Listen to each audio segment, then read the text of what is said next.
packed up my bags and I went to Las Vegas. My last bit of money, which I went through within a short period of time. Came homeless. So literally, you ran out of money in Las Vegas. Yeah. And that's where homelessness. That's where it all began. Yeah, that's where it all began.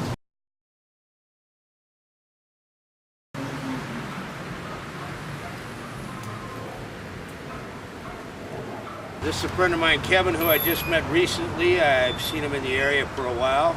This is Boston Mike. I've known for 10 years. Probably my closest friend in the area.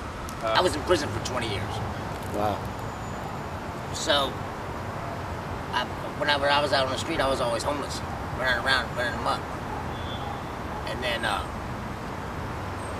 went down and finally got an SSI check, and I ended up with my girlfriend, and we finally got off the street. You know what I mean? But we were all living in a car. We had a car. We were staying in a car, or we stay in apartments that leave, you know, like apartments that are for rent. If you go in and they leave them open, so we go in and just sleep at night and just make sure we leave at daybreak every morning. Right. Or we stay in motels or whatever. But it's kind of hard to stay off of the street if you ain't got no income coming in and you ain't robbing and stealing. Right. You know what I mean? Right. How long you been on the street, Mike? 16 years here in LA. Are you from LA? No, originally back east, Boston area. Boston Mike. Boston Mike. How'd you end up in LA, Mike? Hoping it was greener out here. I guess it really isn't, but the weather's not bad, so I live out here a little easier. How'd you get here? Just by bus. I did odd jobs. You know, What was going on in Boston at the time for you? I had just left my place of employment to open up my own business when the economy in the 90s first went down. So I kind of lasted maybe 8 months. And it was either be out in the streets in the winter time in Boston or be out in the streets and take a chance out here.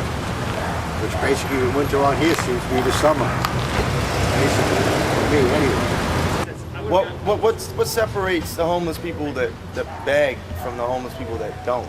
Because you guys don't beg. Well, I think the people that beg are, well, you know, basically they're lazy. Basically, a lot of them are mentally ill.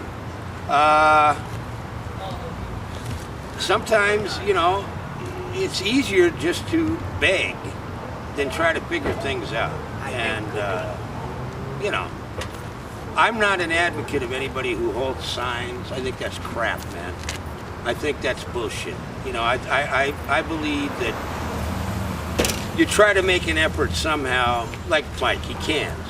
He busts his ass off, man, and a lot of times he doesn't make as much money as he could because the canning business is getting bad. There's a lot of people that are doing it. People are not spending money like they used to.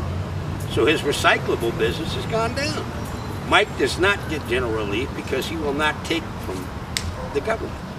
He will push his ass out there, double shift sometimes, 7-8 hour days, because he wants to do what he wants to do and make his own money and not beg.